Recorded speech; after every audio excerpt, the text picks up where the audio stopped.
The morning sun filtered through the lace curtains of St. Mary Mead's village hall with the particular quality of light that only comes in early June, when the gardens are at their most ambitious, and the roses have begun their annual conspiracy to outdo their neighbors. It was 2:30 in the afternoon, though the brightness suggested a time closer to noon, and the annual Midsummer Needlework exhibition had been in full swing for precisely 90 minutes when Margaret Ashford was discovered beneath her own prized sewing table, quite dead, with a pair of antique embroidery shears protruding from between her shoulder blades.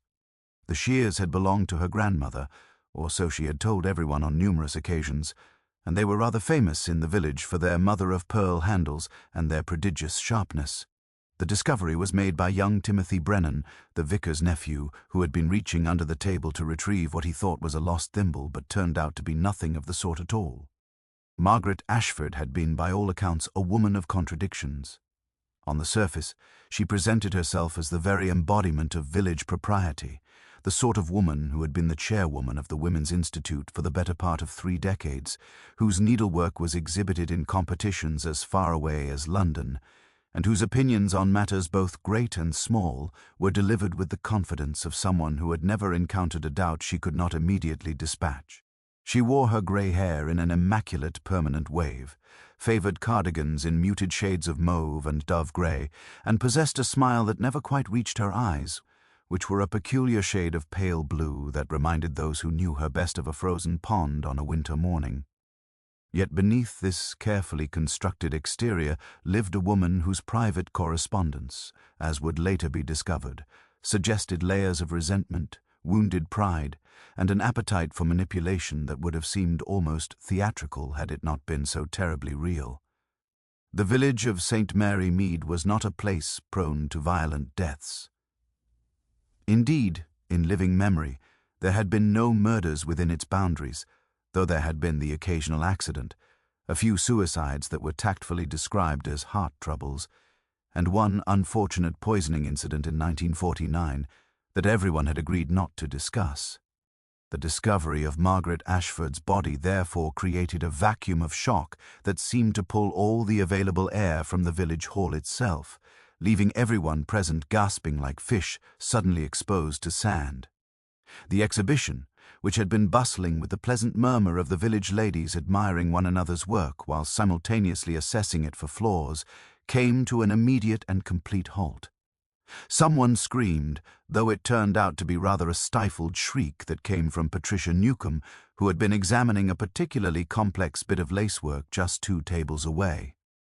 The police were called, and within 40 minutes, Detective Inspector Merrick had arrived from the county town, a man whose competence was matched only by his supreme confidence in his own abilities and his corresponding disdain for anything resembling provincial insight.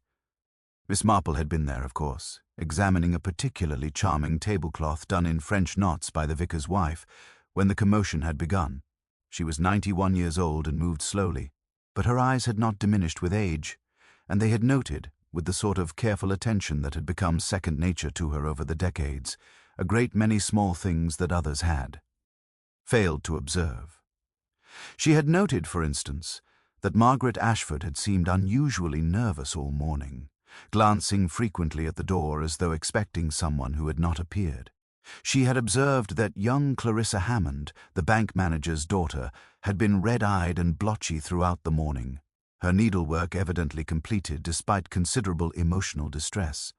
She had remarked, in her quiet way, on the fact that Arthur Fenwick, the retired solicitor, had been present at the exhibition despite his oft-stated belief that needlework was a frivolous occupation unworthy of serious attention, and she had, most particularly, noted a rather curious tension between Gerald Ashford, Margaret's son, and James Wentworth, the owner of the village's most respectable bookshop,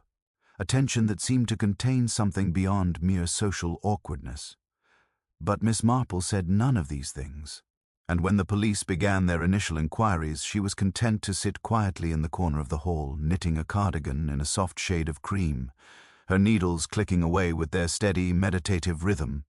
Inspector Merrick glanced at her with the sort of mild disdain one might reserve for a piece of furniture, and in this he was entirely typical of his class and generation. To him, Miss Marple was simply an old woman, irrelevant to the business at hand, and therefore safely ignorable.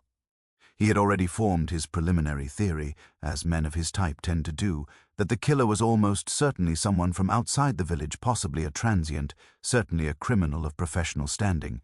because the idea that real murder could be committed by someone respectable, someone that one might encounter at church or at the market, was simply too disturbing to be entertained by a mind that preferred its world ordered and its conclusions swift. His shears were unusual, he noted, but probably meaningless. The position of the body was curious, but then killings were notoriously messy and unpredictable affairs. The fact that Margaret Ashford had been alone with whoever killed her for at least 15 minutes, according to initial testimony, was merely an unfortunate circumstance that pointed toward a killer bold enough to act in public, which was the mark of a professional or a deranged amateur. And Merrick rather fancied the former explanation. Miss Marple, in her corner, continued to knit, and she waited. This waiting was perhaps her greatest gift, a talent born of 9 decades of careful observation, a skill honed by watching the small dramas of village life unfold according to patterns as reliable as the seasons themselves. She had long ago learned that the human beings around her were far more predictable than they imagined themselves to be, that their secrets followed much the same contours as the secrets she had observed in St. Mary Mead over the years, and that if one simply remained quiet and attentive, the truth would eventually reveal itself through the accumulation of small contradictions, through the gaps between what people said they believed and what their actions demonstrated they actually believed. In this, she was not being particularly clever, though many would later describe her revelations in precisely those terms. She was simply being patient, and she was allowing people to be themselves, which was, after all, the one thing they could not help but do, regardless of their intentions to the contrary. The afternoon had taken on the quality of a particularly vivid nightmare by the time Inspector Merrick had finished with his preliminary examination of the body and had begun his interviews with those present at the exhibition. Margaret Ashford was pronounced dead by the local doctor, Dr. Hendrick, who opined that death had occurred somewhere between 2 o'clock and 2:30, which narrowed the window considerably but left ample room for speculation. The shears, when examined, bore no fingerprints of any consequence, having been wiped clean with what appeared to be deliberate care. This detail, which ought to have suggested considerable forethought on the part of the killer, seemed somehow to escape Merrick's attention, or at least he did not voice any particular concern about it. The body was photographed, measured, and documented in the manner of such things, and then it was removed to the county morgue for a more thorough examination, though everyone present knew that the true examination had already occurred, and all that remained was the filling out of official forms and the reaching of foregone conclusions. The first person to be interviewed, as was often the case in such matters, was Gerald Ashford, Margaret's only son, a thin, nervous man in his late 40s who had inherited his mother's pale eyes, but none of her apparent confidence. He had been present at the exhibition, though he had spent most of his time ostensibly examining his mother's work, a collection of needlepoint cushion covers that displayed considerable technical skill, but possessed a certain cold precision that seemed to reflect something of Margaret's personality itself. When questioned, Gerald proved to be remarkably emotional, his hands shaking as he described finding his mother's body, though technically it had been young Timothy who had found her, and Gerald had merely discovered Timothy in a state of considerable distress. Inspector Merrick noted the emotional display with the sort of skepticism one reserves for those performances that seem somewhat excessive, and he began asking questions about inheritance, a line of inquiry that made Gerald's pale face go even paler, if such a thing were possible.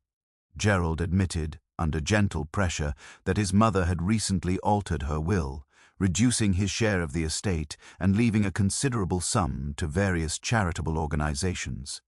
a fact which Merrick seemed to find deeply satisfying, as it provided him with the sort of clear motive that made his work considerably easier. Patricia Newcomb was next to be interviewed, and she proved a far less cooperative subject. Patricia was a woman in her 60s, sharp-tongued and sharp-eyed, with a reputation for knowing more about everyone's business than anyone had any right to know. She had been close to Margaret Ashford, though whether that relationship had been based on genuine affection or mutual interest in each other's affairs was a matter upon which the village held divided opinions. When questioned about the events of the afternoon, Patricia was evasive, her answers containing more careful hedging than Merrick would have preferred, her eyes sliding away from his own whenever he asked particularly pointed questions. She admitted to seeing Margaret leave the main exhibition hall at approximately 2 o'clock, heading toward the storage area where the extra tables and chairs were kept, and where Margaret had set up her special display of antique sewing implements, the collection that had taken her nearly 30 years to assemble. Patricia was less clear about who else might have been in the vicinity, offering vague memories of several people moving about, though she could not quite recollect who they were. A forgetfulness that seemed suspiciously convenient to Inspector Merrick, though he had no means of proving that Patricia was being anything other than honest. James Wentworth proved to be the interview that shifted something in Merrick's investigation, though perhaps not in the direction that was strictly necessary. James was a man of approx. Imminently 50, handsome in the way that some men remain handsome throughout their lives, with an air of cultivated charm and an education that was evident in his speech and his manner. He had been examining books with Margaret Ashford just that morning, or so several people had testified, and he seemed nervous when questioned, a nervousness that Merrick interpreted as guilt, and that might have been something else entirely. James admitted, somewhat reluctantly,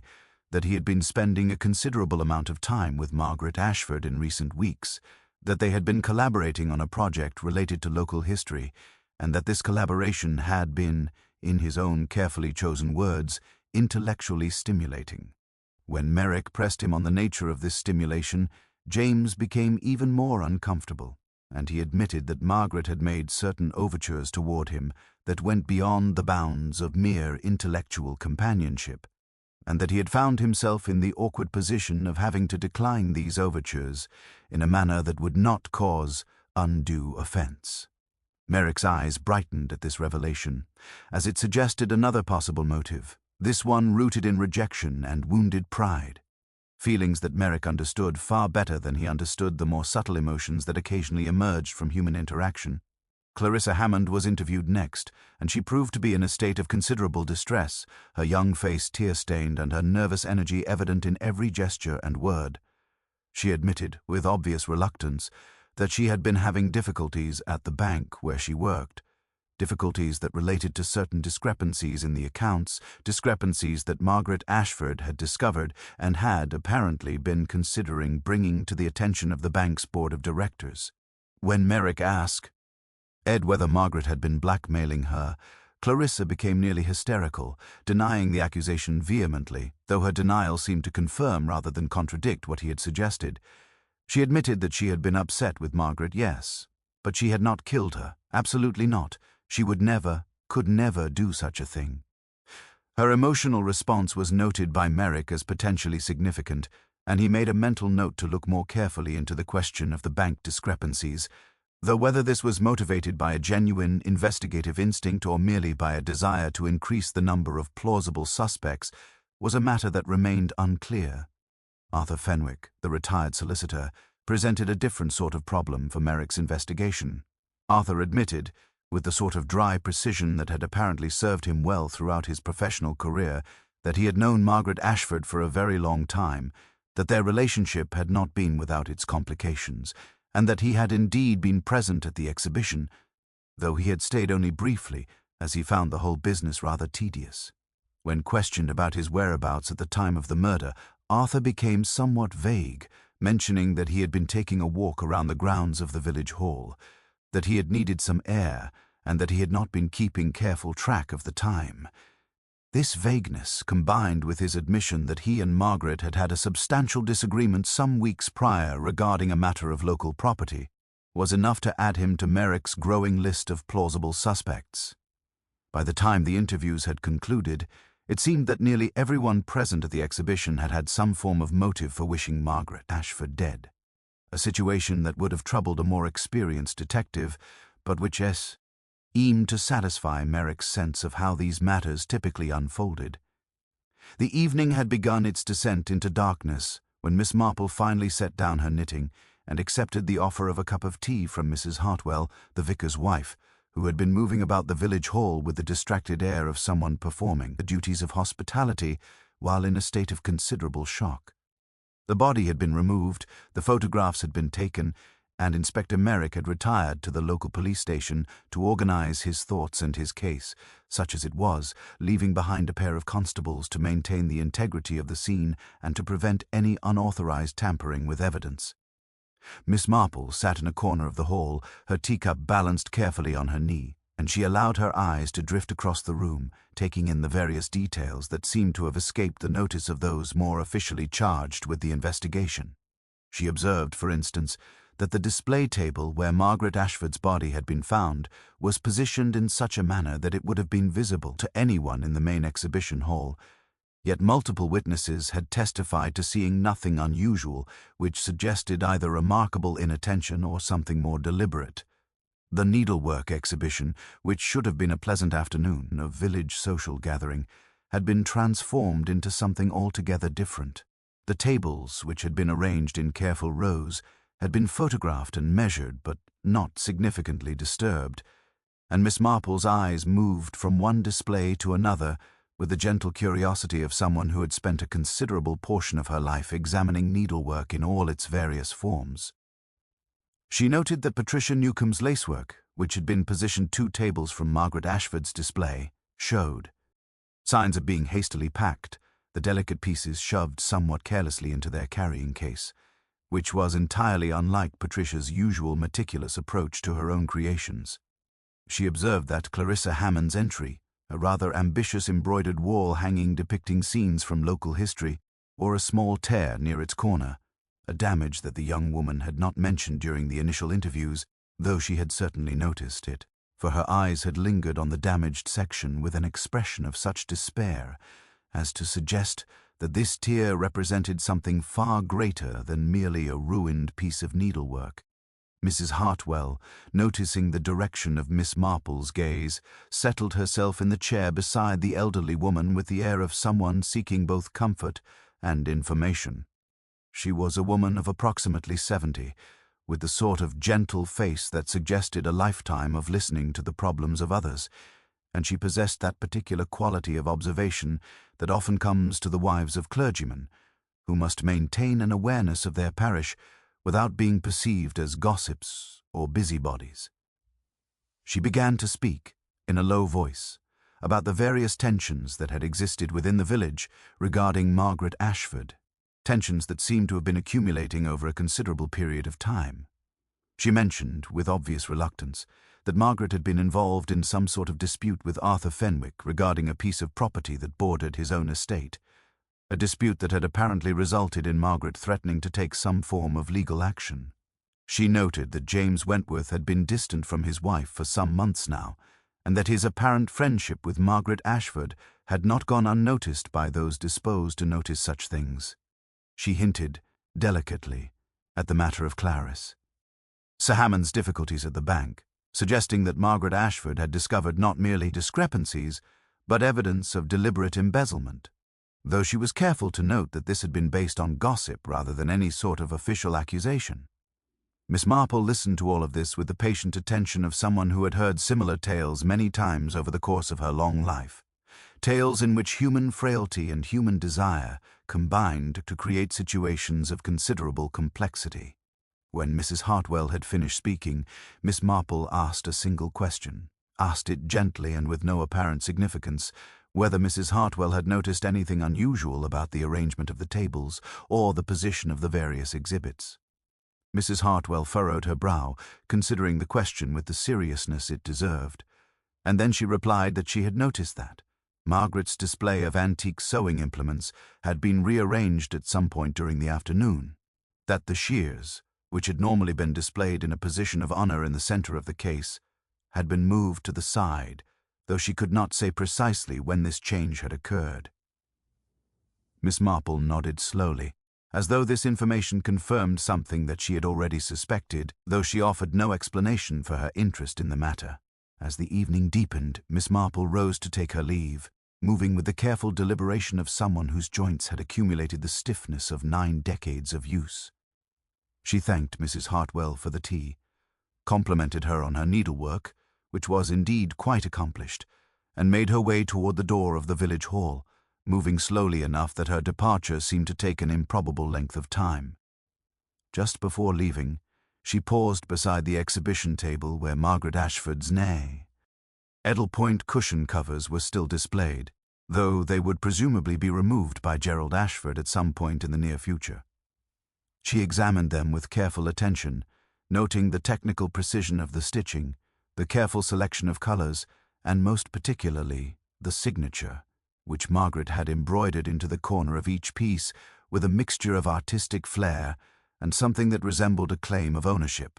The signature was distinctive, executed in a particular shade of silver thread that Margaret had apparently favored, and it occurred to Miss Marple that a signature so distinctive would be difficult to replicate without considerable practice. The night air was cool as Miss Marple stepped out of the village hall, and she paused for a moment on the steps, looking back at the building where a woman had died under rather unusual circumstances. She had lived long enough to understand that murder, when it occurred in small villages, was rarely the result of grand passion or elaborate schemes, but rather the culmination of small resentments and accumulated injuries that had been allowed to fester until they reached a point where some sort of violent release seemed preferable to continued restraint. She had also lived long enough to understand that the most obvious solution to a crime was frequently not the correct one, that human beings were far more complex in their motivations than most people allowed themselves to believe, and that the truth, when finally revealed, often revealed far more about the community in which it occurred than it revealed about the particular individual who had committed the crime. She began her walk home through the darkening streets of St. Mary Mead, her mind working through the various possibilities, cataloguing the details that she had observed, and waiting with patient confidence for the following. Morning. The news of Margaret Ashford's death had spread throughout the village with the speed and efficiency of wildfire, and every conversation, whether conducted at the grocer's shop, at the post office, or in the more private spaces of individual homes, revolved around the murder and the increasingly complex web of suspicion that seemed to be forming around a number of prominent citizens.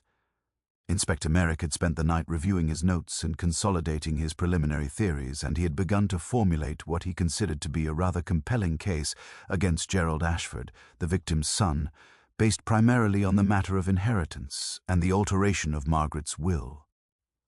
The inspector seemed to have settled into this particular theory with the sort of comfortable confidence that comes to men who have found an explanation that satisfies their need for closure, and he appeared to be making very little effort to explore alternative possibilities. However, a telephone call had arrived at the police station early that morning from Dr. Hendricks, the local physician, containing information that would prove to be considerably more significant than Merrick had initially appreciated. Dr. Hendricks, speaking in his careful, measured manner, reported that the autopsy had revealed something rather unexpected about Margaret Ashford's death. While the shears had indeed penetrated between her shoulder blades with considerable force, the actual cause of death appeared to have been asphyxiation, a detail that suggested the victim had been suffocated prior to being stabbed, possibly by having her face covered with some sort of cloth or fabric that had left microscopic fibers in her mouth and nostrils. This detail transformed the nature of the crime considerably, suggesting not a crime of passion committed in a moment of heated impulse, but rather a carefully meditated attack that had required a degree of planning and forethought. Furthermore, Dr. Hendricks noted that the wounds inflicted by the shears had been delivered post-mortem, which meant that they had been inflicted after Margaret Ashford was already dead, a fact that suggested a degree of deliberate staging, as though the killer had wished to leave a particular impression or message regarding the crime. Merrick, upon hearing this information, seemed momentarily taken aback, and he admitted, with obvious reluctance, that this detail complicated matters somewhat, though he expressed confidence that it would ultimately prove to be merely a variation on his existing theory rather than a fundamental challenge to it. The village, in its collective response to this information, began to generate a number of increasingly complex theories regarding who might have committed the murder and what their motivation might have been. At the post office, Mrs. Fleming, who dispensed postage stamps and gossip in roughly equal quantities, was heard to suggest that the murder bore all the hallmarks of a professional criminal, possibly someone hired by a person of considerable wealth and influence, a theory that gained considerable traction despite its lack of any supporting evidence. At the grocer's shop, the proprietor, Mr. Sutton, ventured the opinion that the crime had all the characteristics of a crime of passion committed by a woman, a suggestion based partly on the needlework context and partly on his own somewhat vague notions about feminine behavior. In the vicar's study, a more refined version of these theories was being discussed, with Arthur Fenwick, the retired solicitor, suggesting to the vicar that the crime appeared to bear the hallmarks of someone attempting to conceal the true nature of the murder by staging it to appear as though it had been committed in a moment of heated impulse rather than in a state of careful planning. Miss Marple, who had been invited to tea by Mrs. Hartwell on the morning following the murder, listened to these various theories with her characteristic patience and apparent sympathy. She sat in the vicar's comfortable drawing-room, a cup of tea balanced on her knee, and she allowed the conversation to flow around her like a stream flowing around a stone, making observations when pressed, but offering no theories of her own. When Mrs. Hartwell mentioned the asphyxiation theory, Miss Marple nodded slowly and remarked, with apparent casualness, that such a method of murder was exceedingly difficult to accomplish successfully without leaving evidence, whether physical evidence in the form of fibers and marks, or behavioral evidence in the form of unusual stress or injury to the hands and arms. She noted that suffocating another human being required a considerable amount of physical strength and a degree of deliberate intent that was difficult to conceal, and she wondered aloud whether the killer might not have been someone with whom the victim felt sufficiently comfortable to allow such close physical proximity without resistance. This observation, which seemed to arrive without any particular significance, nevertheless lodged itself in the mind of the vicar's wife, who found herself beginning to think about which of the suspects would have been in such a position of trust with regard to Margaret Ashford. Later that day, Miss Marple paid a visit to the library, where she encountered James Wentworth engaged in the process of cataloguing a recent acquisition of rare books. She spent some time discussing the volumes with him, asking intelligent questions about their provenance and their potential value, and gradually moving the conversation toward the matter of Margaret Ashford and their recent collaboration regarding local history. James, who seemed somewhat surprised to find himself being interviewed, if such a thing could be said to have occurred, admitted that his relationship with Margaret had been complicated, that she had indeed made romantic overtures toward him that he had felt obliged to decline, and that her response to this rejection had been considerably less gracious than he might have hoped.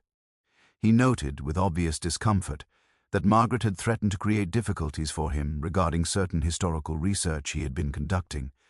research that had led him to question some of the accepted narratives regarding local property ownership, narratives that involved property currently owned by several prominent citizens, including Arthur Fenwick himself. Miss Marple thanked him for his candor and remarked, as though the thought had only just occurred to her, that it must have been remarkably difficult for him to maintain his usual good humor while dealing with such unpleasant circumstances, and she wondered aloud whether he had confided in anyone regarding his difficulties with Margaret. James admitted that he had mentioned the situation to his wife, though he seemed somewhat uncomfortable making this admission, and he noted that his wife had been surprisingly sympathetic, almost encouragingly so, which had surprised him, given the complications that such a situation might ordinarily create in a marriage. This information, which James Wentworth had offered without any apparent awareness of its significance, nevertheless resonated with something that Miss Marple had observed during the previous day's interviews and investigations. She found herself beginning to construct a narrative that differed considerably from Inspector Merrick's working theory, a narrative that involved not one killer, but the possibility of conspiracy, or at least a carefully coordinate set of actions undertaken by individuals who had motivations that aligned, at least temporarily, toward the goal of Margaret Ashford's death. She continued her afternoon activities with her usual gentle manner and her characteristic lack of apparent urgency, but her mind was working with considerable speed, cataloguing details, making connections and formulating hypotheses that she kept carefully concealed behind the facade of an elderly woman, more interested in the small trivialities of village life than in the serious business of murder investigation. Revelations that she suspected would soon emerge. The investigation, as it proceeded over the course of the following days, began to take on an increasingly circular quality, with Inspector Merrick attempting to build a case against Gerald Ashford, while simultaneously being confronted with evidence that seemed to point in multiple directions at once. The matter of the inheritance, which had initially seemed so compelling as a motive, began to lose some of its persuasive power when it was discovered that Margaret Ashford's will, even in its altered state, would still leave Gerald with a considerable sum of money, certainly enough to ensure his financial security for the remainder of his life. Furthermore, inquiry into Gerald's whereabouts at the time of the murder revealed that he had been conversing with at least 3 different people during the period in question, individuals who were willing to testify, though their testimonies contained certain ambiguities that prevented them from constituting what might be termed a definitive alibi. Merrick, undeterred by these complications, continued to pursue his theory with the determination of a man who had committed himself to a particular course of action, and who saw no reason to alter that commitment merely because evidence might suggest the advisability of doing so. It was during this period of apparent stagnation that Miss Marple made a discovery that seemed, on its surface, to be entirely unrelated to the matter of Margaret Ashford's death. She had been organizing her personal correspondence, a task that she undertook periodically with the sort of methodical attention that characterized most of her activities, and she had come across a letter that had been written to her some months previously by her cousin, a woman named Dorothy who lived in a neighboring county, and who maintained an active interest in local genealogy. The letter contained a passage regarding the Ashford family history that mentioned an incident that had occurred some 40 years previously, an incident involving Margaret Ashford's late husband and certain financial irregularities that had been discovered in his professional dealings. According to Dorothy's account, which had been based on information gathered from various family connections, the matter had been quietly settled through the intervention of a solicitor named Arthur Fenwick, who had apparently arranged for the financial discrepancies to be made good and for the matter to be resolved without any public scandal or legal prosecution. This historical information, which seemed to have no bearing on the present circumstances, nevertheless lodged itself in Miss Marple's mind with the sort of persistence that suggested it might prove to be more significant than its apparent irrelevance would suggest. Miss Marple, acting on this information, made a point of paying a call on Arthur Fenwick at his home, a handsome Georgian house situated on the outskirts of the village, a property that had apparently been in the Fenwick family for several generations. Arthur, though somewhat surprised to find himself receiving a visitor of Miss Marple's advanced years, received her with the courtesy that characterized his dealings with all members of the community, and he seated her in his study, a room lined with legal volumes and personal mementos that spoke of a long and presumably successful professional career. Miss Marple, after engaging in a certain amount of preliminary conversation regarding the murder and its impact on village life, gradually steered the conversation toward the matter of family history and inherited obligations. She remarked, with apparent casualness, that she had been reflecting on the manner in which certain debts, financial or otherwise, were often paid across considerable spans of time, and she wondered aloud whether Arthur had found this to be true in his professional experience. Arthur, becoming somewhat cautious in his manner, admitted that he had indeed encountered situations in which individuals felt obliged to maintain silence regarding certain matters out of a sense of gratitude or obligation, and he suggested that such situations could occasionally create complications when circumstances changed and new pressures emerged. The conversation, which proceeded with a sort of delicate indirection that characterized Miss Marple's investigative method, gradually began to elicit from Arthur a description of his long relationship with the Ashford family and his awareness of certain tensions that had existed over the years. He admitted that Margaret Ashford had never been unaware of the circumstances surrounding his intervention in her late husband's professional difficulties, and that she had, on more than one occasion, made it clear that she considered Arthur's assistance to have created a debt that he might be called upon to pay. He noted that Margaret had recently attempted to leverage this historical obligation to force his cooperation in a matter relating to local property, a matter that involved the boundary between his own estate and a piece of land that Margaret had apparently been attempting to acquire through what Arthur described as less than entirely proper means. When Miss Marple inquired as to the nature of these improper means, Arthur became visibly uncomfortable, and he admitted, with considerable reluctance, that Margaret had apparently been using information she had obtained regarding certain historical discrepancies in property records to support her claim, information that she had obtained through her collaboration with James Wentworth on the local history project. This admission led naturally to a discussion of the relationship between Arthur and Margaret, a relationship that Arthur characterized as increasingly strained over the past several months, and he admitted that their most recent encounter, which had occurred approximately 1 week prior to Margaret's death, had been particularly acrimonious. He described Margaret as being triumphant, as though she had discovered something that would finally allow her to compel his cooperation in the matter of the property dispute, and he admitted that he had left their meeting in a state of considerable anger and frustration. When Miss Marple asked him what he thought Margaret might have discovered, Arthur hesitated for a considerable period, before admitting that he did not know precisely, but that he suspected it had something to do with the historical circumstances that had required his intervention on behalf of Margaret's late husband so many years previously.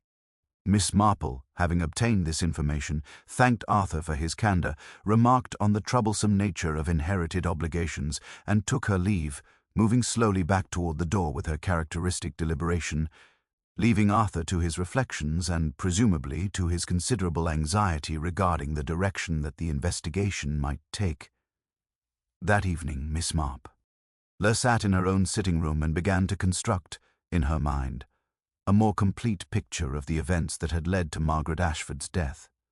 The asphyxiation detail, she mused, suggested someone capable of physical force, but also someone with whom Margaret would have felt sufficiently comfortable to allow such close proximity.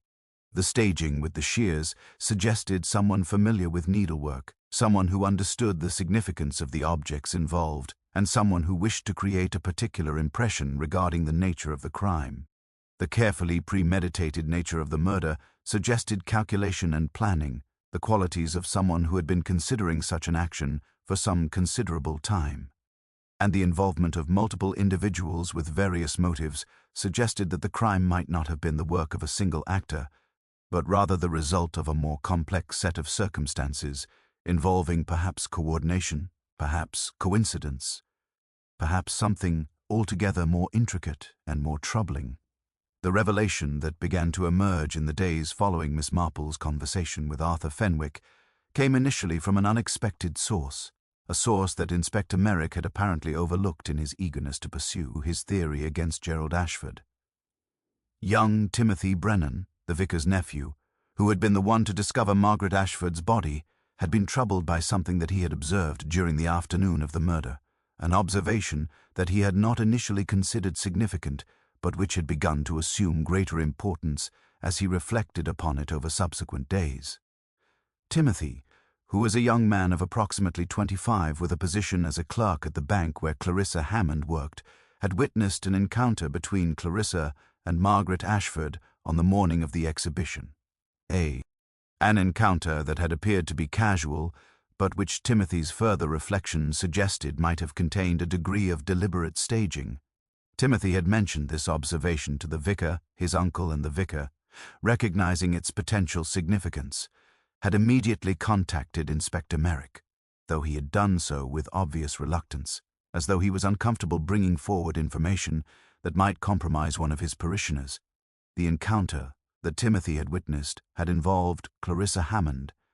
showing Margaret Ashford what appeared to be a piece of embroidery, a small sampler executed in rather crude stitches, the sort of thing that one might produce as a first attempt at needlework rather than as a finished product. According to Timothy's account, Margaret had examined this piece with considerable intensity, and she had asked Clarissa a number of questions about its origin and its creation. Clarissa, apparently terrified by this interrogation, had become extremely emotional, and had subsequently excused herself, departing hastily from the exhibition hall and not returning until considerably later, at which point she had appeared to have regained her composure, though her eyes had been red and her manner had been noticeably subdued.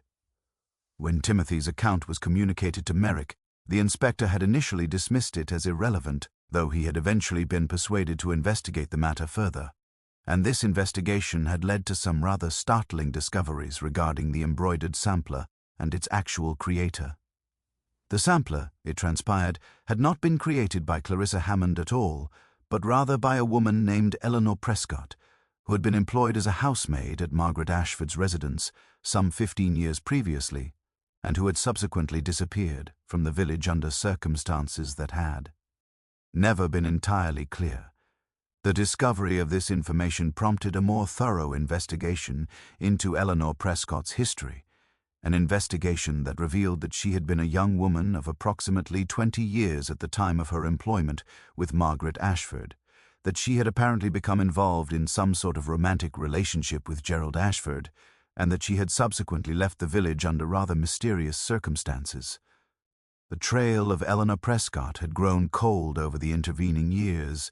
though inquiry with various individuals who might have known her had eventually led to the discovery that she had taken employment in a neighboring county under an assumed name,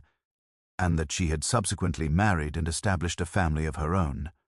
More remarkably still, further investigation had revealed that Eleanor Prescott had not actually left the village of her own volition, but had been sent away by Margaret Ashford, who had apparently discovered that Eleanor was pregnant with Gerald's child, and who had arranged for Eleanor to be removed from the situation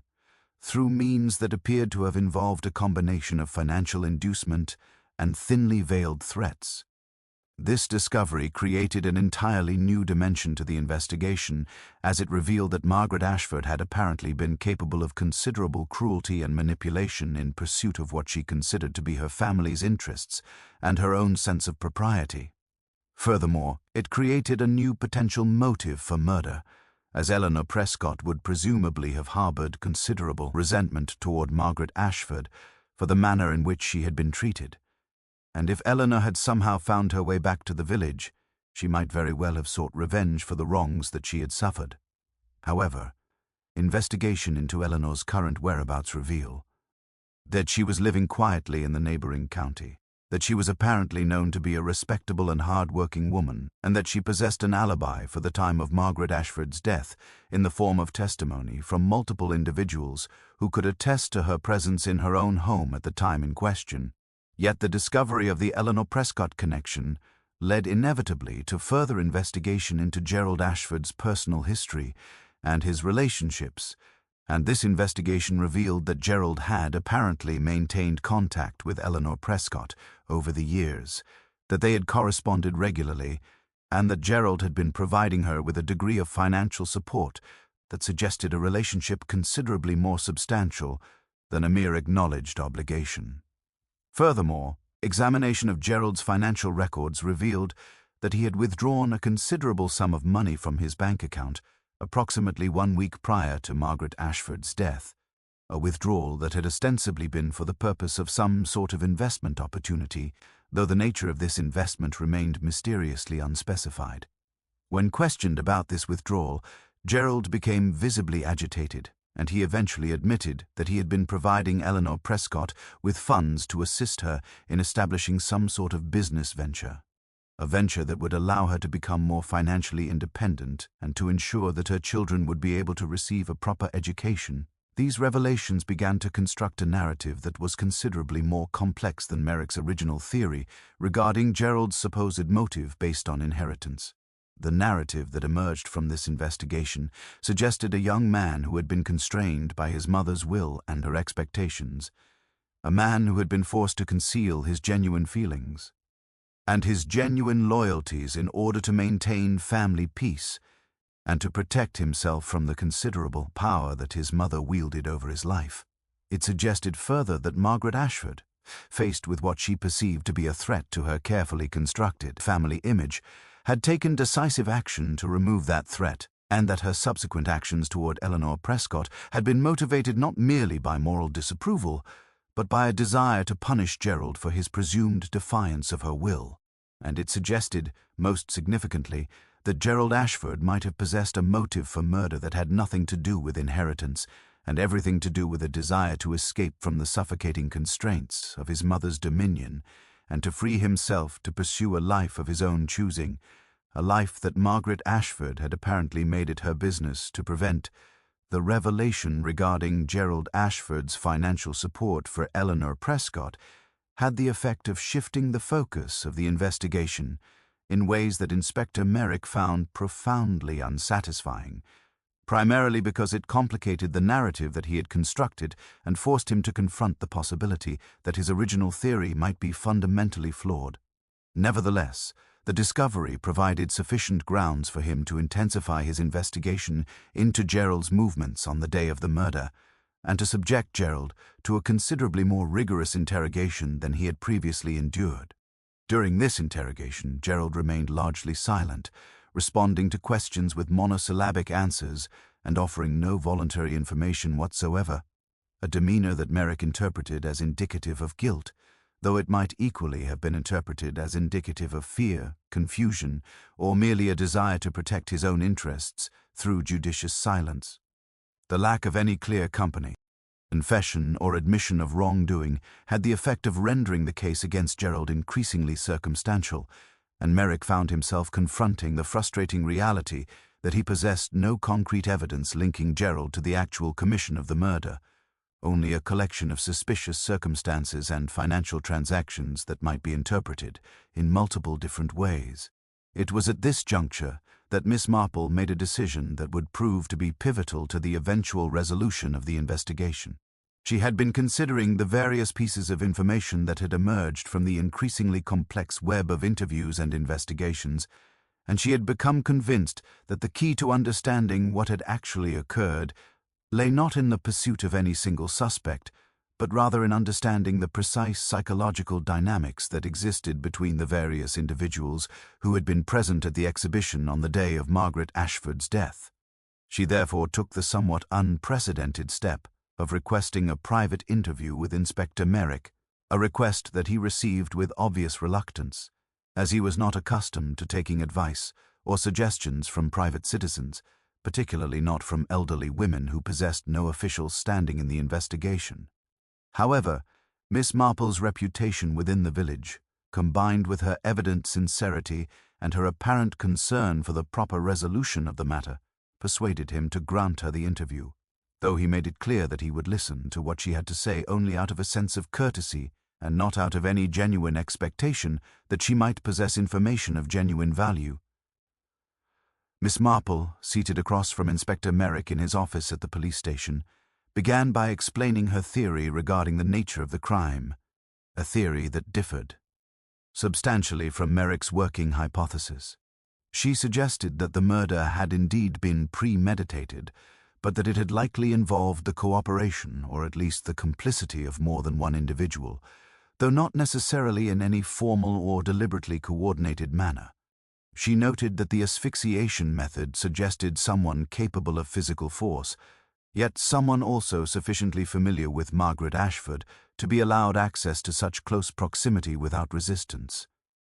She observed that the subsequent staging with the shears suggested a second individual, someone familiar with needlework and with the significance of the objects involved, someone capable of understanding the particular message that the killer had wished to convey through the choice of murder weapon. She suggested further that the crime bore all the hallmarks of an action undertaken by individuals who had been operating under considerable emotional strain and stress, individuals whose decision to commit murder had emerged not from a carefully laid plan but rather from a convergence of circumstances and emotions that had reached a critical point of intensity. When Merrick asked Miss Marple to identify who she believed to be responsible for the murder, she demurred, suggesting instead that she required one additional piece of information before she could offer a definitive theory. She asked the inspector whether he had investigated the matter of Margaret Ashford's emotional state in the days preceding her death, whether he had inquired into her activities and conversations, and whether he had considered the possibility that Margaret might have been engaged in activities that she wished to conceal from public knowledge. Merrick admitted that he had not pursued such inquiries, having focused his attention instead on the more straightforward matter of identifying a suspect with a clear motive, and he asked Miss Marple what she believed Margaret Ashford might have been attempting to conceal. Miss Marple replied that she did not know with certainty, but she suggested that the answer might be found in examining the contents of Margaret's private correspondence that should presumably be among her personal effects or her residence. She further suggested that such correspondence might reveal not merely the immediate circumstances leading to her death, but also the deeper patterns of manipulation and control that had characterized Margaret's relationships with those around her. Acting on Miss Marple's suggestion, Merrick authorized a search of Margaret Ashford's residence, and this search ultimately resulted in the discovery of a collection of letters and documents that had been concealed in a locked drawer in Margaret's bedroom. These documents revealed that Margaret Ashford had apparently been engaged in a systematic campaign of blackmail and manipulation directed at multiple individuals within the village, including Arthur Fenwick, Patricia Newcomb, and James Wentworth, among others. The letters suggested that Garrett had been compiling information regarding various indiscretions and misdemeanors, information that she had been accumulating over years and that she had been prepared to deploy in order to secure cooperation from those individuals regarding various personal matters. Most significantly, the documents revealed that Margaret had been particularly focused on James Wentworth, apparently because she had developed what could only be described as an obsessive attachment to him, an attachment that had been fueled by what appeared to be a pathological need to control and dominate those around her, particularly those individuals who possessed attributes that Margaret found attractive or desirable. These discoveries had the effect of expanding the scope of potential suspects considerably, as they revealed that multiple individuals possessed not merely the motive of resentment or injured feelings, but the more fundamental motive of self-protection, the desire to prevent Margaret Ashford from employing her accumulated knowledge in ways that could prove devastating to their reputations and their lives. The matter of which individual had actually committed the murder therefore became considerably more complex, as it became apparent that several different people might have had compelling reasons to wish Margaret Ashford dead. However, Miss Marple's theory suggested that the answer lay not in identifying which individual possessed the strongest motive,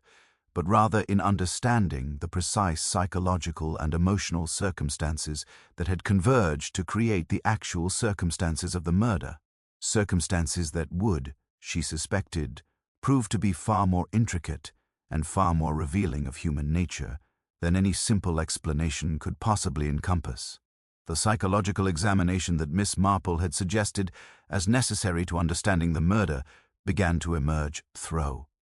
a series of conversations that she conducted with various individuals in the village, conversations that she undertook with her characteristic gentleness and apparent lack of any particular investigative intent. She spoke with Patricia Newcomb regarding the nature of their friendship with Margaret Ashford, and Patricia, finding herself in the presence of someone who seemed genuinely interested in understanding her perspective rather than in judging her, gradually admitted that Margaret had discovered certain financial irregularities in Patricia's management of the Women's Institute funds, irregularities that had not been deliberately fraudulent, but that nonetheless represented a form of misappropriation that could have resulted in considerable embarrassment and potential legal consequences had they been publicly revealed. She spoke with James Wentworth regarding his marriage and his relationship with his wife, a conversation that led James to admit that his wife, a woman named Elizabeth, who had previously worked as a teacher before their marriage, had been aware of Margaret's romantic interest in James and had harbored considerable resentment toward Margaret as a result. She spoke with Arthur Fenwick regarding his sense of obligation to Margaret and the manner in which that obligation had been leveraged against him over the years, and Arthur admitted that he had begun to contemplate actions that would release him from the burden of that obligation, though he had not articulated precisely what those actions might entail. Most significantly, Miss Marple devoted considerable time to a series of conversations with Clarissa Hammond, the young bank clerk whose embezzlement had been discovered by Margaret Ashford. In the course of these conversations, Clarissa revealed that she had not actually stolen money from the bank for personal gain, but rather to assist her mother, a woman who had been left in difficult financial circumstances following the death of Clarissa's father several years previously. She admitted that Margaret Ashford, upon discovering the embezzlement, had not immediately reported it to the bank authorities but had instead arranged a private meeting with Clarissa in which she had made it clear that she expected Clarissa to provide her with information regarding various financial matters related to other villagers, information that Clarissa had access to through her position at the bank. Clarissa admitted that she had complied with these demands out of fear and desperation, but that the situation had become increasingly intolerable, and that she had begun to contemplate desperate measures to escape from the trap in which Margaret had ensnared her. When Miss Marple asked Clarissa what sort of desperate measures she had considered, the young woman became visibly emotional, and she admitted that she had briefly contemplated suicide as an escape from the situation, though she had ultimately rejected that option as both cowardly and unfair to her mother. Through these various conversations, a picture began to emerge of Margaret Ashford as not merely a difficult woman with unpleasant personality traits, but as someone whose need for power and control had become so consuming as to constitute a form of psychological pathology. She had apparently built her entire life around the accumulation of secrets and the leverage that such secrets provided, and she had systematically constructed a network of blackmail and manipulation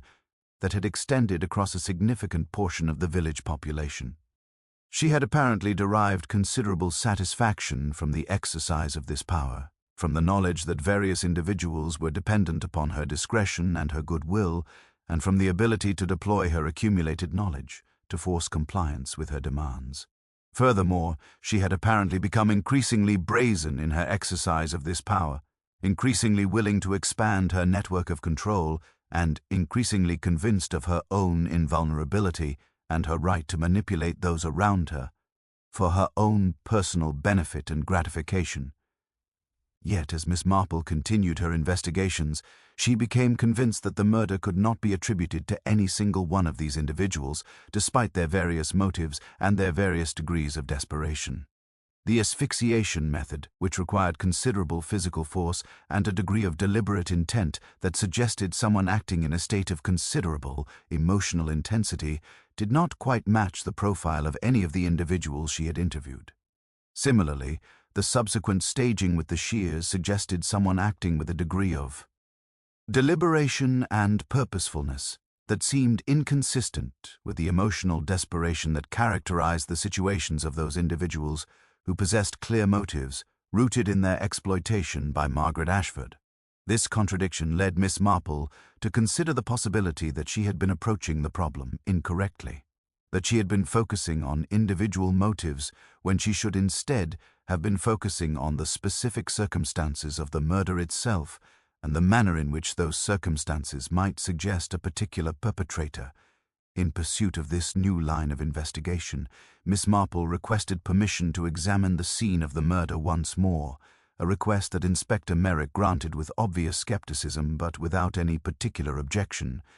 She spent several hours in the village hall, examining the arrangement of the tables, the position of the display cases, and the various exits and entrances that provided access to the storage area where Margaret Ashford's body had been discovered. She noted the sightlines from various positions within the hall, observing which individuals would have been able to observe activity in the storage area and which individuals would have been concealed from view. She examined the needlework that had been on display, paying particular attention to the signatures and the technical qualities of the stitching, and she examined the shears themselves, which remained in police custody but which she was permitted to view, noting their weight, their balance, and the particular angle at which they had penetrated Margaret's body, an angle that suggested something about the height and position of the person who had wielded them. As she conducted this examination, Miss Marple found herself beginning to construct a narrative that was considerably more specific than her earlier general theories regarding multiple motives and converging circumstances. She found herself beginning to focus on the particular individuals who would have had access to the storage area at the time of the murder. Individuals who would have had sufficient familiarity with needlework to understand the significance of the shears as a murder weapon, and individuals who would have possessed the physical capability to accomplish the asphyxiation. She found herself beginning to construct a profile of someone who was not primarily motivated by the straightforward desire for revenge or the straightforward desire for self-protection, but rather by something far more complex and far more troubling, something rooted in jealousy and in wounded pride and in the accumulation of years of perceived slights and emotional injuries. And she found herself becoming increasingly convinced that she understood not only who had committed the murder, but also precisely how and why they had done so, understanding that required her to confront some uncomfortable truths about human nature and about the manner in which even the most seemingly reasonable and sympathetic individuals could be driven to desperate and violent actions. The understanding that had begun to crystallize in Miss Marple's mind during her examination of the murder scene required her to undertake one final and rather delicate investigation, an investigation that would require her to approach a particular individual with considerable care and sensitivity, recognizing that she would be asking this person to confront a truth about themselves and about their actions that would be extraordinarily difficult and extraordinarily painful to acknowledge. The individual in question was Elizabeth Wentworth, the wife of James Wentworth, a woman whom Miss Marple had encountered only briefly during the immediate aftermath of the murder, but who had impressed Miss Marple as being possessed of considerable intelligence and considerable emotional depth, qualities that would be consistent with the profile of the individual who had committed the murder according to Miss Marple's increasingly specific understanding of the crime. Elizabeth Wentworth had been a teacher before her marriage, a woman who had apparently abandoned a promising career in order to pursue what she had believed would be a more satisfying life as the wife of a respected businessman and community member.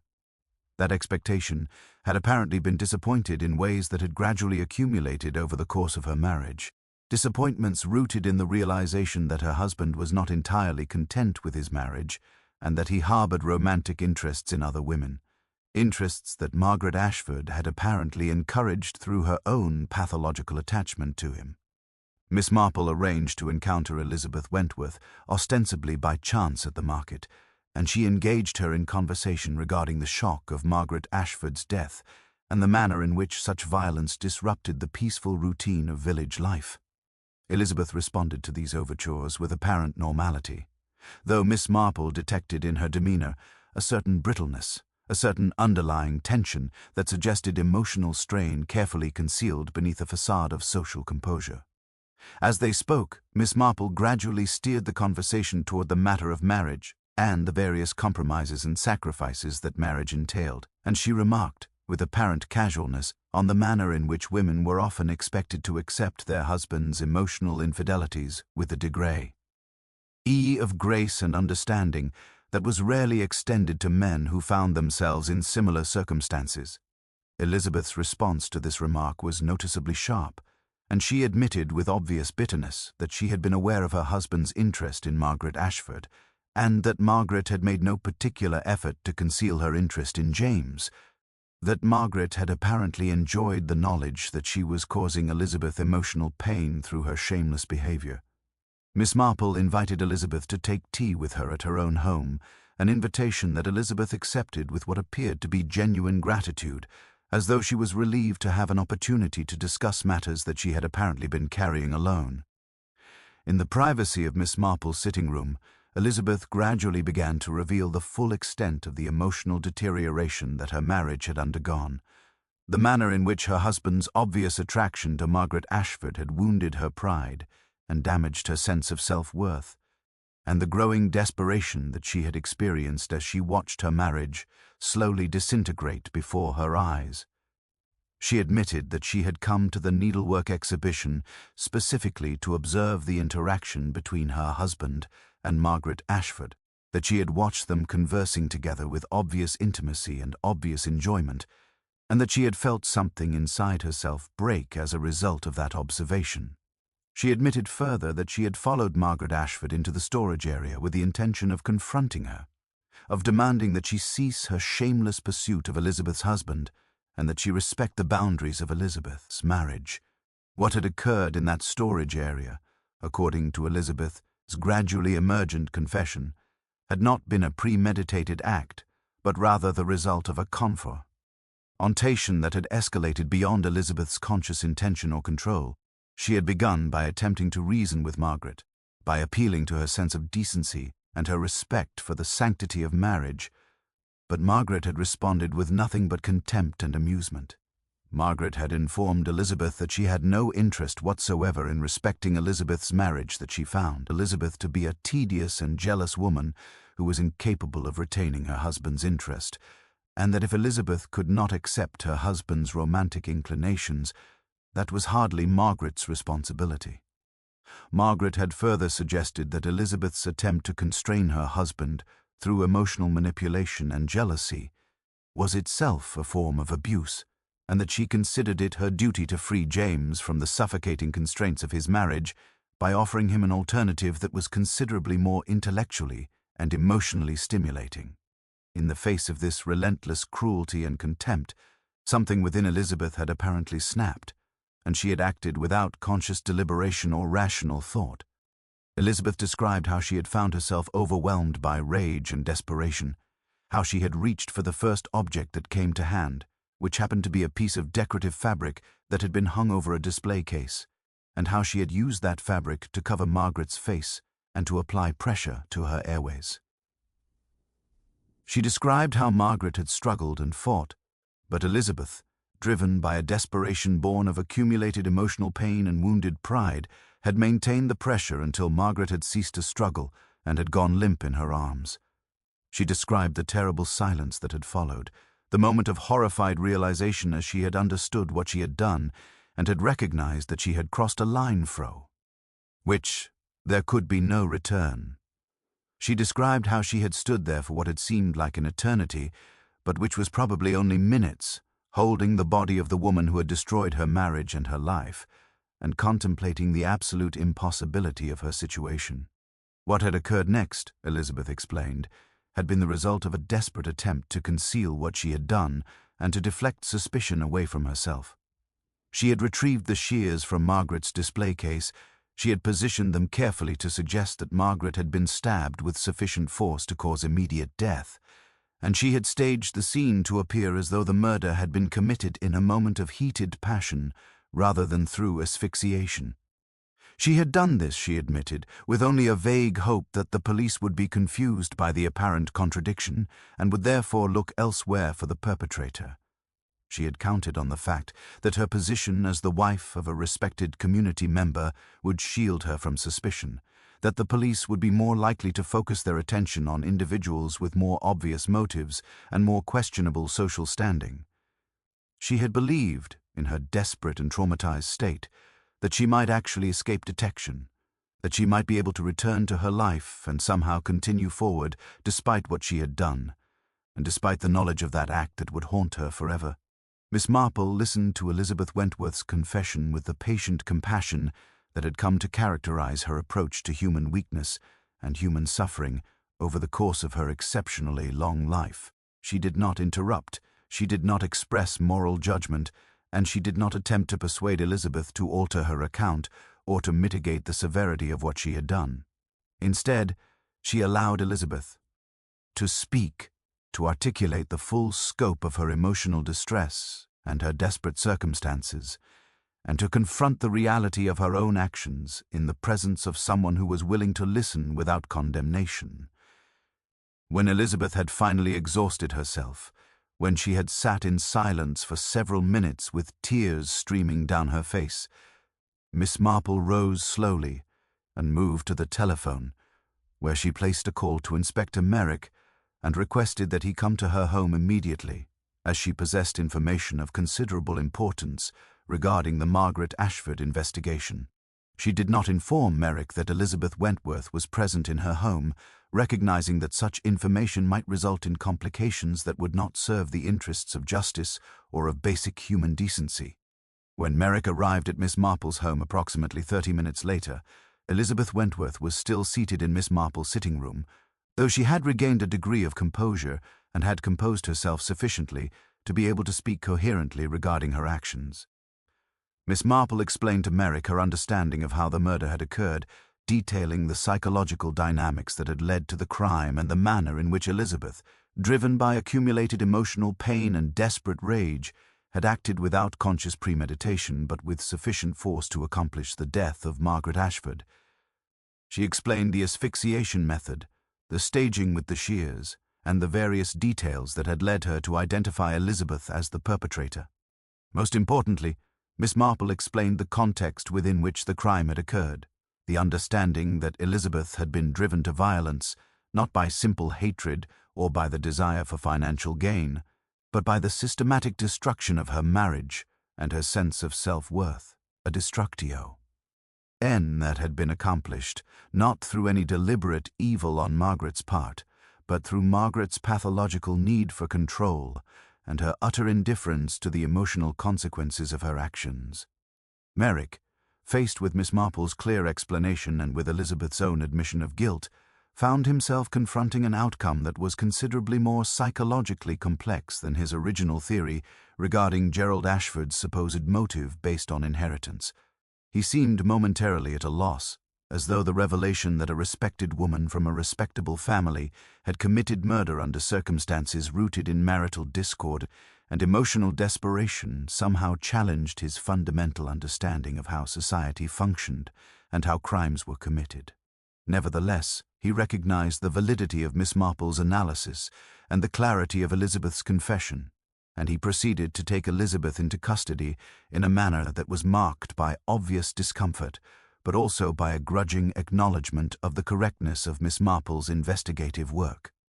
Elizabeth went with him without resistance, moving with the air of someone who had already accepted the inevitability of her fate, and who perhaps felt a certain degree of relief at the prospect of finally ceasing the exhausting task of concealment and deception. In the days and weeks that followed Elizabeth Wentworth's arrest and the subsequent preliminary hearing, the village of St. Mary Mead was forced to confront a number of uncomfortable truths regarding the nature of the crime and the circumstances that had led to its commission. The revelation that Margaret Ashford had been engaged in a systematic campaign of blackmail and manipulation emerged from the evidence that had been discovered in her private correspondence, evidence that demonstrated that she had been exploiting multiple individuals' WI. Thin the village through her accumulated knowledge of their various indiscretions and misdemeanors. The revelation that Elizabeth Wentworth had been driven to murder through a combination of marital infidelity and psychological cruelty forced the village to acknowledge that violence could emerge from circumstances that were far more comprehensible and far more sympathetic than those traditionally associated with criminal behavior. The revelation that James Wentworth had been so emotionally insensitive to his wife's suffering as to fail to recognize her desperation and her pain raised troubling questions about the nature of male privilege and male indifference within the structure of marriage. The trial of Elizabeth Wentworth took place several months later in the county court, and it attracted considerable attention from the regional press, which seemed fascinated by the combination of respectability and violence that the case represented. The defense counsel argued, with considerable skill, that Elizabeth's actions should be understood as the result of extreme emotional distress and psychological pressure, and they requested that the court take these mitigating circumstances into consideration when determining an appropriate sentence. The prosecution argued with equal vigor that the careful staging of the murder scene and the attempt to conceal the true cause of death demonstrated premeditation and deliberate intent, and they requested that the court impose a sentence appropriate to the severity of the crime. The judge, in his summing up, acknowledged both the severity of Elizabeth's actions and the understandable human motivations that had led to those actions, and he imposed a sentence that reflected a balance between these considerations, a sentence that would allow for the possibility of eventual rehabilitation while also acknowledging the absolute prohibition against the taking of human life, regardless of the circumstances that might have motivated that action. Miss Marple attended the trial, sitting quietly in the back of the courtroom, observing the proceedings with the attention that had always characterized her approach to human affairs. She did not offer any public commentary regarding the outcome of the case. recognizing that such commentary would be inappropriate and unnecessary. However, she did reflect privately on the manner in which the investigation had revealed not merely the identity of the murderer, but also a complex web of human relationships marked by manipulation, indifference, and desperation. She reflected on the manner in which Margaret Ashford's pathological need for control had ultimately led to her own destruction,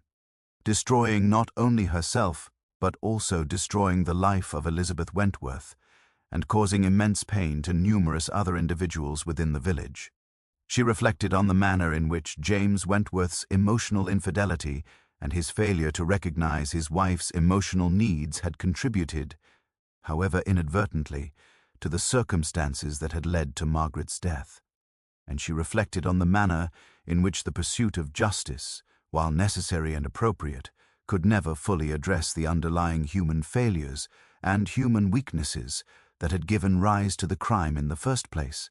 The aftermath of Elizabeth Wentworth's conviction and sentencing had the effect of transforming St. Mary Mead in ways that were subtle but nonetheless profound and pervasive. The village that had previously prided itself on its orderliness and its respectability was forced to confront the reality that beneath the surface of apparent civility and social cohesion, there had been currents of manipulation, exploitation, and emotional cruelty that had gone largely unacknowledged and unchallenged, until they had culminated in the violence of Margaret Ashford's death. The revelation of Margaret's blackmail scheme had resulted in a degree of social upheaval that had forced numerous individuals to confront their own complicity in maintaining a system of secrecy and deception that had allowed her predatory behavior to continue unchecked. Patricia Newcomb, confronted with the knowledge that her financial irregularities with the Women's Institute funds had been known to Margaret and exploited for purposes of control, resigned from her position as chairwoman and undertook a process of making restitution that was both financially and emotionally costly. Clarissa Hammond, freed from Margaret's exploitation through the latter's death, nonetheless found herself struggling with the knowledge that she had been coerced into betraying the confidentiality of banking customers, and that her actions, though undertaken under duress, nonetheless constituted a violation of professional ethics and personal integrity. Arthur Fenwick, the retired solicitor who had carried the burden of his obligation to Margaret for so many decades, found himself confronted with the question of whether his long silence regarding the historical circumstances surrounding his intervention on behalf of Margaret's late husband had somehow enabled or facilitated her subsequent predatory behavior. He began to undertake a process of examining his own complicity in the maintenance of a system in which powerful individuals were permitted to exploit weaker ones through the threat of exposure and scandal. This examination led him to begin engaging in various forms of community service and restitution that were intended to counteract what he perceived to be his own moral failings. James Wentworth, confronted with the reality that his wife had murdered another woman at least partially as a result of his own emotion. Al's infidelity and his failure to recognize her emotional distress underwent a profound crisis of conscience and identity.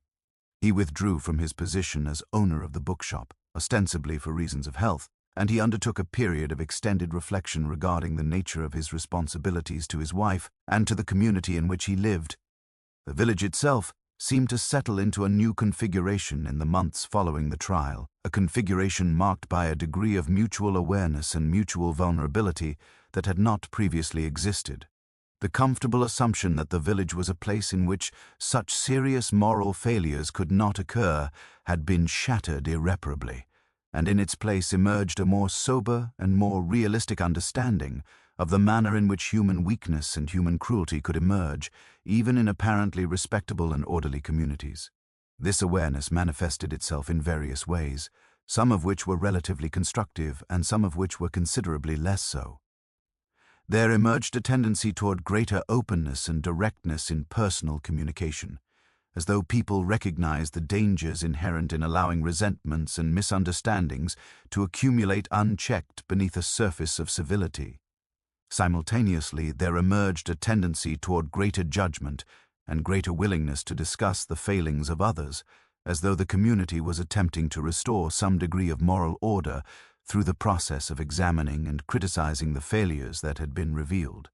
Gerald Ashford, who had spent considerable time under suspicion following his mother's death,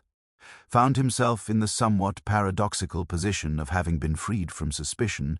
only to find himself confronting a new set of challenges related to his inheritance and his future. The revelation of his financial support for Alea, Nor Prescott and their child had resulted in considerable social attention and considerable social judgment regarding the propriety of his behavior. However, the discovery that Eleanor had been systematically exploited by his mother had also resulted in a degree of sympathy and understanding that might not otherwise have existed. Gerald eventually made the decision to marry Eleanor, a decision that scandalized portions of the village while being supported by other portions that recognized the basic decency and the basic justice of his action. This marriage served as a symbol, for those inclined toward such symbolic interpretation, of a younger generation that was willing to challenge and overturn the moral assumptions and the social conventions that had characterized their parents' generation. Miss Marple, observing these various developments and transformations with her characteristic attention to the small details of human behavior and human social interaction, found herself reflecting on the manner in which the resolution of a crime could never truly be said to be complete. The identification and conviction of Elizabeth Wentworth had answered the immediate question of who had committed Margaret Ashford's murder and how they had done so, but it had not answered the deeper questions regarding the causes of that murder and the manner in which a society might prevent similar tragedies from occurring in the future. She recognized that the murder of Margaret Ashford had been in some fundamental sense a tragedy not merely for the victim, but for the perpetrator as well. A tragedy rooted in the failure of individuals to recognize their own weaknesses and to seek assistance and support in addressing them before they spiraled into violence and desperation. She found herself thinking, with particular frequency, about the manner in which James Wentworth's emotional negligence, his failure to recognize his wife's emotional needs, had contributed to the circumstances that had led to Margaret's death, and she wondered whether he would eventually come to recognize and acknowledge this contribution to the tragedy. She found herself thinking about Margaret Ashford herself, recognizing that Margaret had been in some fundamental sense a victim of her own pathological need for control, a need that had driven her to systematically destroy her relationships with those around her and that had ultimately resulted in her own destruction. She found herself thinking about Elizabeth Wentworth, recognizing that Elizabeth had been a woman of considerable intelligence and considerable capability who had been gradually broken down through a combination of marital infidelity and social humiliation, until she had reached a point where violence had seemed to be the only available response to an unbearable situation. Most importantly, Miss Marple found herself reflecting on the manner in which the investigation and the trial had revealed truths about the nature of human society and human morality that extended far beyond the specific circumstances of Margaret Ashford's death. The investigation had demonstrated that respectability and moral rectitude were not necessarily correlated, that individuals of apparent standing and social position could engage in systematic exploitation and manipulation, and that the victims of such exploitation might eventually reach a point where they felt justified in responding with violence. The trial had demonstrated that the pursuit of justice, while necessary and important, could not fully address the underlying human failures and human weaknesses that had given rise to the crime. And the aftermath had demonstrated that the resolution of a crime through legal mechanisms could not restore a community to its previous state of innocence, or certainty, but could only force the community to develop a more sophisticated and more realistic understanding of human nature and human society. The final section of The Secret Beneath the Old Sewing Table, A Miss Marple Mystery, follows below, maintaining the elegant closure characteristic of Miss Marple's investigations, while reflecting deeply on the nature of justice, human frailty, and the restoration of social order in the wake of tragedy. 6 months had passed since Elizabeth Wentworth had been led away to serve her sentence, and the village of St. Mary Mead had begun the slow process of returning to something approximating its former routine. though the rhythms of that routine had been fundamentally altered by the knowledge of what had transpired beneath the surface of apparent civility. The needlework exhibition, which had been interrupted so violently by Margaret Ashford's death, had been reorganized and held once again in the village hall, though the attendance was noticeably lighter than in previous years, and there was an air of self-consciousness about the proceedings that had not existed before, as though everyone present was aware that the exhibition could never again be merely an innocent gathering of artisans displaying their handiwork. The needlepoint cushion covers that Margaret Ashford had created, those technically perfect but emotionally cold representations of her meticulous and controlled personality, had been donated by Gerald Ashford to the parish church, where they now adorned the vestry, and served as a permanent reminder of the woman who had created them, and the tragedy that had ultimately resulted from her particular approach to the management of human relationships. Miss Marple sat in her garden on a warm afternoon in late autumn, the air carrying that particular quality of stillness that comes just before the onset of winter. Dobaichu. On the year seems to be holding its breath before its final descent into dormancy. She was working on a cardigan for the Missionary Society, her needles clicking away with their steady, meditative rhythm, the same rhythm that had characterized her work on countless other garments over the course of a lifetime spent in the pursuit of both needlework and truth. A visitor had called that afternoon, an unexpected visitor in the form of Inspector Merrick, who had driven to the village from the county town specifically to speak with Miss Marple regarding the Ashford case and certain reflections that had emerged from his review of the investigation subsequent to Elizabeth Wentworth's conviction. Merrick, who had initially viewed Miss Marple with barely concealed disdain and who had regarded her amateur involvement in the investigation with obvious skepticism, now found himself occupying a somewhat different position regarding her abilities and her insights. He sat beside her in the garden, holding a cup of tea that she had prepared for him, and he began to speak with the tone of a man who had undergone a transformation in his understanding of how crimes were committed and how such crimes might be investigated and resolved. Merrick admitted to Miss Marple that his initial theory regarding Gerald Ashford's guilt had been based on the most superficial examination of motive and opportunity, that he had allowed his prejudices regarding inheritance and family relationships to blind him to other possibilities and other explanations. He admitted further that he had dismissed her observations and her insights precisely because they came from a woman of advanced age who occupied no official position in the investigation, and that this dismissal had represented a profound failure of his professional judgment. Most significantly, he acknowledged that the manner in which the case had ultimately been resolved demonstrated that the most obvious suspect was rarely the guilty party, and that the investigation of a crime required a degree of attention to psychological dynamics and emotional complexity that went considerably beyond the examination of material evidence and the identification of financial motive. He noted that he had subsequently modified his approach to investigation in light of what he had learned from his observation of Miss Marple's methods,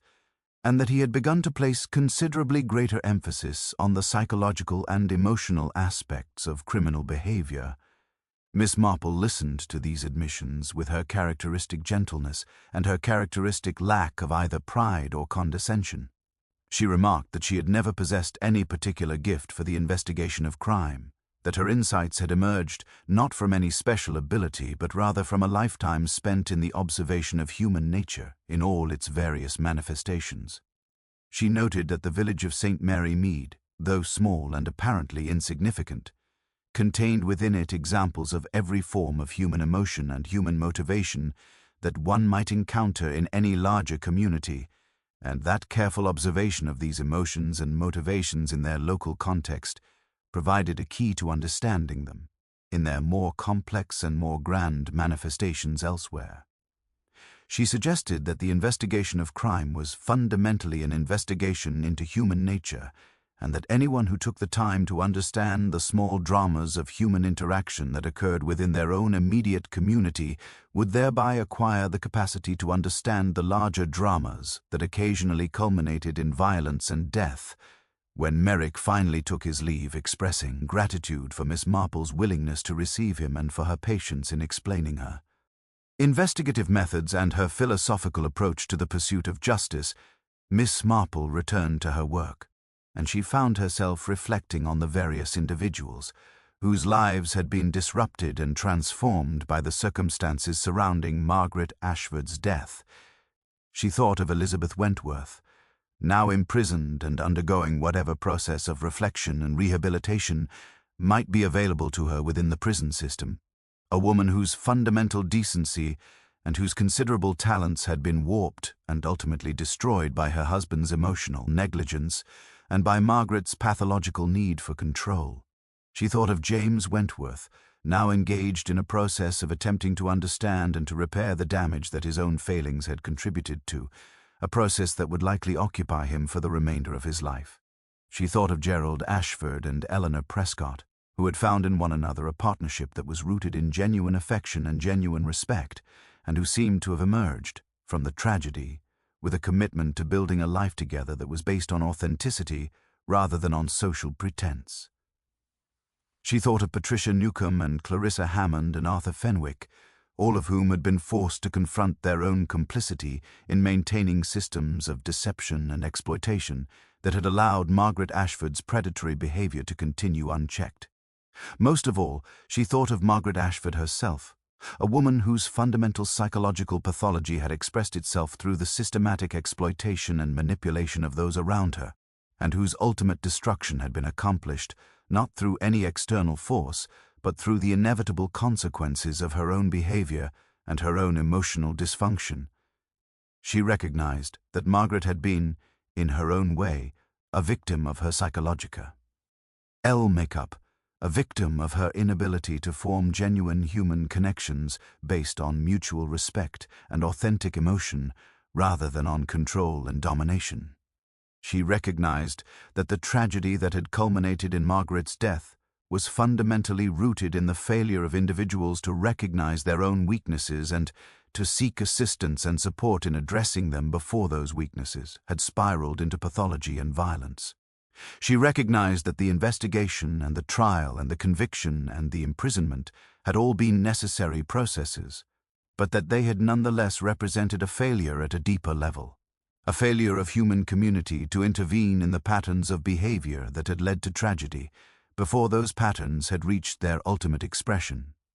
As the afternoon light began to fade and the shadows in the garden began to lengthen, Miss Marple set down her needlework and allowed her mind to settle into that state of quiet reflection that had characterized her approach to understanding the world around her over the course of her exceptionally long life. She recognized that justice, while necessary and important, was not the same as peace, and that the resolution of a crime through legal mechanisms could never fully address the underlying human failures and human weaknesses that had given rise to that crime.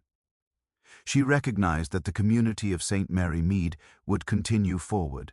would gradually allow the memory of Margaret Ashford's death to recede into the background of collective consciousness, would allow new dramas and new crises to replace this tragedy in the forefront of their attention. And she recognized that she herself would continue forward as well, observing and understanding, and occasionally intervening when circumstances seemed to require her intervention, guided always by a profound understanding of human nature and a profound commitment to the pursuit of truth, even when that truth was difficult and even when that truth revealed uncomfortable realities about the capacity for cruelty and weakness that resided within even the most apparently respectable members of society. The village had returned to normal, or at least to something approximating normal, though that normal was now forever altered by the knowledge of what had transpired and by the understanding of the depths of human suffering and human weakness that existed beneath the surface of social civility. Margaret Ashford was dead, and Elizabeth Wentworth was imprisoned, and justice had been served in the manner prescribed by law and by society. Yet something remained unresolved, something that transcended the legal resolution of the crime, something rooted in the deeper question of how a community might prevent such tragedies from occurring in the future, and how human beings might learn to recognize and to address the patterns of behavior and the patterns of emotion that led inevitably toward violence and destruction. Miss Marple, sitting quietly in her garden as the day faded into evening, possessed no answer to this question. Only the wisdom born of 9 decades of careful observation and profound understanding that such questions were worth asking, and that the pursuit of answers, however incomplete and however inadequate those answers might ultimately prove to be, was itself a form of justice and a form of human dignity that honored both the living and the dead, and that acknowledged the fundamental worth and the fundamental complexity of human existence in all its various manifestations.